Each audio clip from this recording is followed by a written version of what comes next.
আজকে রান্না করেছি শিমুল ফুল ভুনা।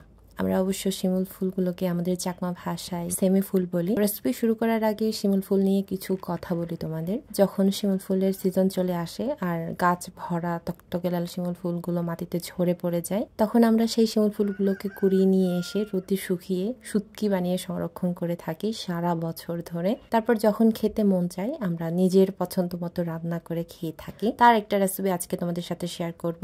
আজকে যেটা রান্না করছি পার্সোনালি সেটা আমার খুবই খুবই খুবই পছন্দের। এই রেসিপিটা আমি আমার মায়ের কাছ থেকে শিখেছিলাম। সো প্রথমে শুকনো শিমুল ফুলগুলো সিদ্ধ করে নিতে হবে। রোদে শুকানোর পর কিন্তু শিমুল ফুলগুলো শক্ত হয়ে যায়, যার জন্য সিদ্ধ করে শিমুল ফুলগুলোকে নরম করতে হবে অ্যান্ড ভালো মতো ধুয়ে পরিষ্কার করে নিতে হবে। আমরা কিন্তু শিমুল ফুলের পাপড়িগুলো খাই না, আমরা সেগুলো ফেলে দিই। পাপড়ি বাদে যে ফুলগুলো অবশিষ্ট থাকে আমরা সেগুলাই শুকিয়ে শুটকি বানিয়ে নিই। কার কীরকম লাগে, কে কীভাবে খেতে পছন্দ করে সেটা আমি জানি না, তবে আমি এই রেসিপিটা খুবই পছন্দ করি। এটা আমি মায়ের কাছ থেকে শিখেছিলাম, আমি তোমাদের একটু আগেও বলেছি। তো এটা বাদেও আরেকটা আছে, সেটা হচ্ছে আমাদের চাকমা ভাষায় আমরা হরবো বলি। রসুন দিয়ে জাস্ট সেদ্ধ করে শীতল মরিচ বাত্যের সাথে মিক্সড করে খাওয়া জাস্ট অসাধারণ একটা স্বাদ। সেদ্ধ করার পর শিমুল ফুলগুলো মন চাইলে একটু ছোট করা যায় হাত দিয়ে ছিঁড়ে, বাট আমি সেটা করিনি, আমি গোটাই রেখেছি। তারপর এখন আমি মরিচ বেটে নিচ্ছি। এগুলা হচ্ছে জুমের সুন মরিচ, অনেকগুলা মরিচ আমি দিয়েছি কারণ এই শিমুল ফুল ভুনাটা আমার ঝাল করেই বেশি পছন্দ। মরিচটা বাটা হয়ে গেলে আমি এখানে অল্প পরিমাণ পানি অ্যাড করেছি, দেন সেখানে আমি পরিমাণ মতো সিদল অ্যাড করে নিয়েছি। মরিচের সাথে সিদলটা ভালো মতো মিক্সড করতে হবে। তারপর এটা মিক্সড হয়ে গেলে আমি এখানে আবার অল্প পেঁয়াজ কুচিও অ্যাড করেছি।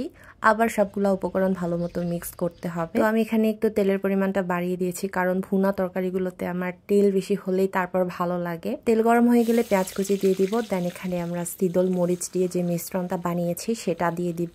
তারপর অ্যাড করে নিব পরিমাণ মতো লবণ আর হলুদ। চামচ দিয়ে ভালো মতো নেড়ে চেড়ে ঢাকনা দিয়ে থেকে আমরা মশলাটা অনেকক্ষণ কষিয়ে নিব। তারপর এখানে আমরা অ্যাড করে নিব শিমুল ফুলগুলো। সো খুবই সিম্পল অ্যান্ড খুবই ইজি শিমুল ফুল ভুনা, তাও আবার আমাদের পাহাড়ি স্টাইলে পাহাড়ি মশলা দিয়ে। এই শিমুল ফুল ভুনাটা রান্না করতে যত সহজ, খেতে কিন্তু আরো বেশি মজা। আমার খুবই পছন্দের, আমি এটা বারবার বলছি। তো যারা এখনো খাওনি অবশ্যই তোমরা এটা ট্রাই করে দেখবে আমার রেসিপিটা ফলো করে। সিদল মরিচ আর পেঁয়াজ দিয়ে আমরা যে মশলাটা বানিয়েছিলাম সেটা কষানোর পর আমরা এখানে শিমুল ফুলগুলো অ্যাড করেছিলাম। এক্সট্রা কোনো পানি অ্যাড করা হয়নি। যখন আমরা শিমুল ফুলগুলো সেদ্ধ করেছিলাম তখনই কিন্তু শিমুল ফুলগুলো অর্ধেক রান্না হয়ে গিয়েছিল, তার জন্য এখানে বেশিক্ষণ রান্না করতে হয়নি কিংবা পানিও অ্যাড করতে হয়নি। তো আমি আবারও বলছি খুবই সিম্পল অ্যান্ড খুবই ইজি এই রেসিপিটা, আমার কিন্তু খুবই পছন্দের। তোমাদের কেমন লেগেছে সেটা অবশ্যই কমেন্ট করে জানাবে। আর তোমরা এর আগে কখনো খেয়েছো কিনা, যদি না খেয়ে থাকো অবশ্যই এভাবে রেসিপিটা ফলো করে ট্রাই করে দেখবে। আজকের ভিডিওটা আমি এখানেই শেষ করছি, দেখা হবে নতুন আরেকটি ভিডিওতে নতুন কোনো রেসিপি নিয়ে।